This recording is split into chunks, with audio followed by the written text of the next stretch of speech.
এর পরের প্রশ্ন হলো, রমাদান মাসে মহিলারা রান্না করার সময় কি লবণ চেক করতে পারবেন?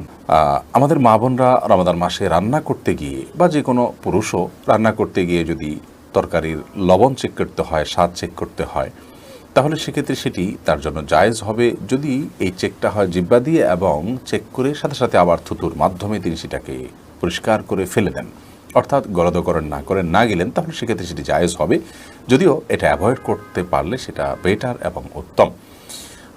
যদি কারোর সন্দেহ হয় যে রান্নাটা ঠিকমতো হলো কি হলো না, মানুষ খেতে পারবে কি পারবে না, লবণ হলো কি হলো না, কম বা বেশি হলো কি না, তাহলে সেক্ষেত্রে তিনি পরখ করতে পারবেন। তবে জিহ্বার আগায় নিয়ে সেটাকে আবার খুব ভালোভাবে থুতুর সাথে ফেলে দেওয়ার চেষ্টা তাকে করতে হবে, তিনি ফেলে দিতে হবে।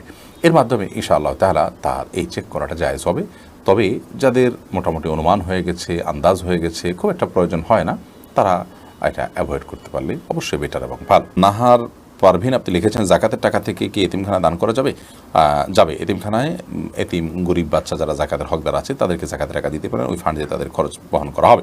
আলী কদর লিখেছেন, রোজা রেখে ফোনে কথা বলা যাবে কিনা? যাবে। খুব অতিরিক্ত কথা, অপ্রয়োজনীয় কথা বলা রোজার সাথে যায় না, কিন্তু প্রয়োজনীয় কথা তো বলতেই পারেন। রোজা রাখা অবস্থায় স্বপ্নদোষ বা কামভাবের জন্য মজি বের হলে কিংবা বীর্যপাত হলে কি রোজার কোনো ক্ষতি হয়? রোজার মধ্যে কামভাবের কারণে যদি কারোর মজি বের হয়, যেটাকে আঠালো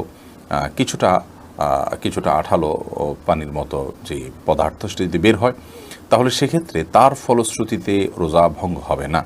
বীর্যপাত যদি হয়, এবং সে বীর্যপাত যদি হয় উত্তেজনার সাথে, তাহলে সেক্ষেত্রে সেটি রোজা ভঙ্গের কারণ হবে, সেটি হস্তমৈথুনের মাধ্যমে হোক বা অন্য কোনো কামভাবের কারণে, কোনো যৌন বিষয়ক চিন্তাভাবনার কারণে, বা এ জাতীয় কোনো আচরণের কারণে যদি আপনার কামভাবের সাথে, উত্তেজনার সাথে যদি বীর্যপাত হয়, তাহলে তার ফলে রোজা ভঙ্গ হবে। আর যদি কারোর অসুস্থতার কারণে বীর্যপাত হয়, শারীরিক কোনো দুর্বলতার কারণে অথবা স্বপ্নদোষের কারণে, তাহলে তার কারণে রোজা ভঙ্গ হবে না।